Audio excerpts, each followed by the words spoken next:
Your work also zeroes in on online grooming and gender based violence, which heavily affects young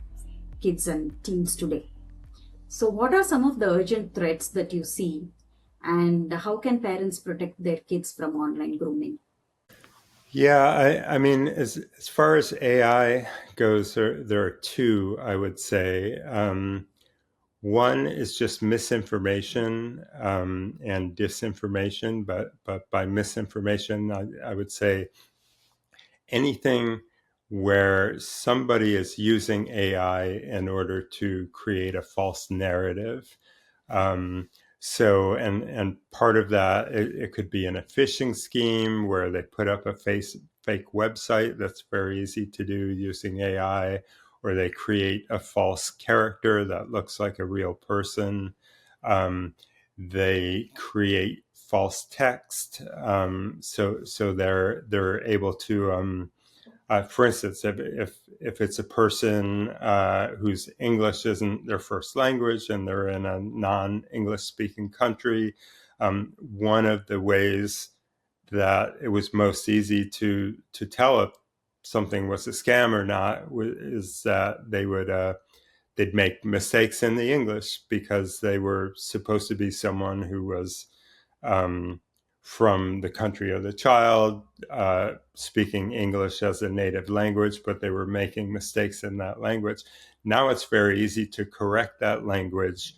during a chat, during a live chat, so that you're not making those mistakes. It makes it much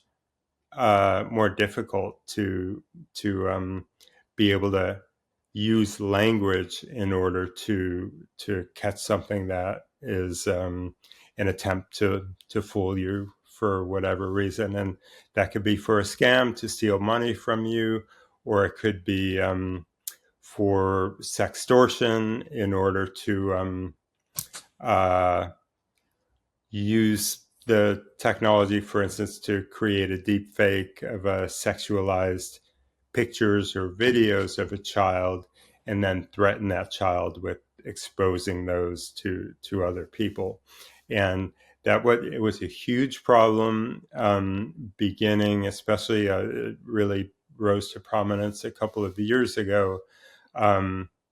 but now and they would do it by creating confidence, chatting with a child, and gradually growing closer so that the child trusted the person who was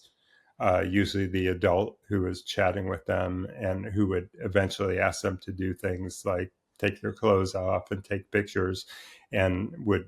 gradually uh, involve them in more incriminating behavior that would cause them to be embarrassed and then demand money in exchange for that. Um, Now it's possible to do that without even going through that process of grooming them and getting them to do things that later they would regret.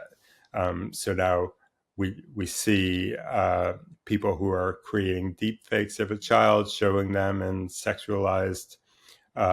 positions or images, and then threatening to distribute those when the child didn't have anything to do with those images. Um, so that's one, using AI to create media or to create narratives that trick a child or anyone into doing something that that could be harmful to them in the future, or just to harm them in some way by distributing that kind of media. Um,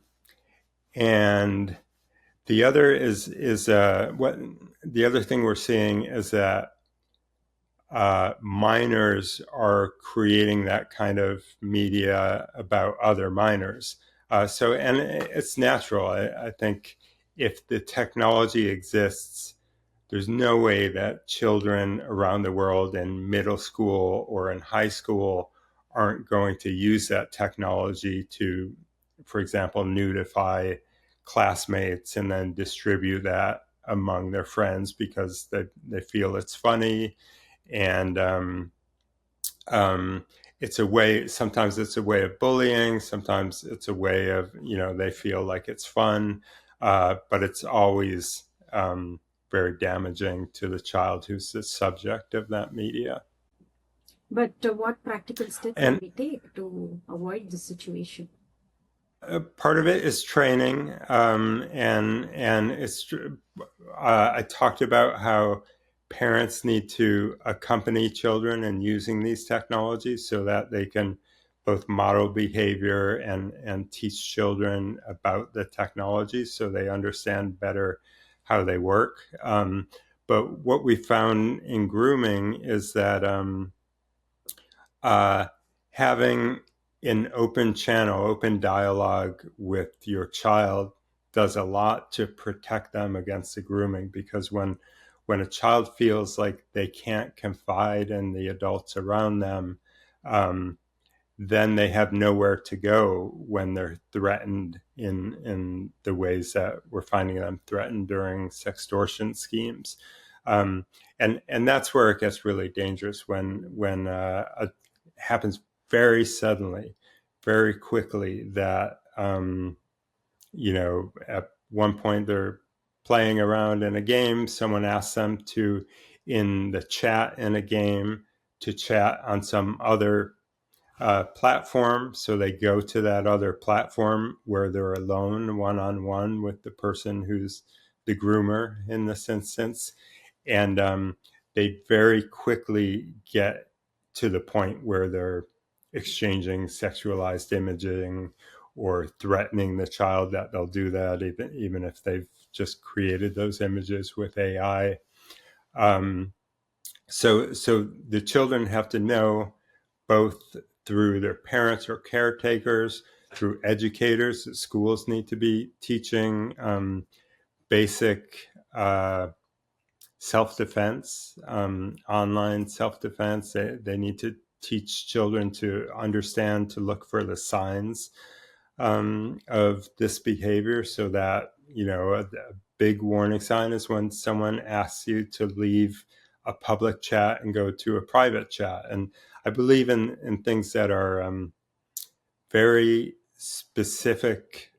instructions, so that when the child sees that, they immediately remember, oh yeah, this could be a grooming situation, or this person may not be who they claim to be. And then regulators need to be holding companies accountable for creating their technologies in a way that won't lead children into these traps. And so an example might be prohibiting chat in online games for children of a certain age, under a certain age. And the companies themselves need to be constantly vigilant through their trust and safety teams, and through mechanisms for reviewing complaints and reacting to them. The companies need to be constantly looking for the damage or violence that's happening through their technologies, and fixing the functionalities that are leading to that violence. And I think that I don't believe there's any company out there that wants to see harm come to children, but there are pressing financial um, motivations that cause them to ignore certain behavior until something tragic happens. And so I think it has to be a combination of the companies, the regulators, and the users or parents of the users.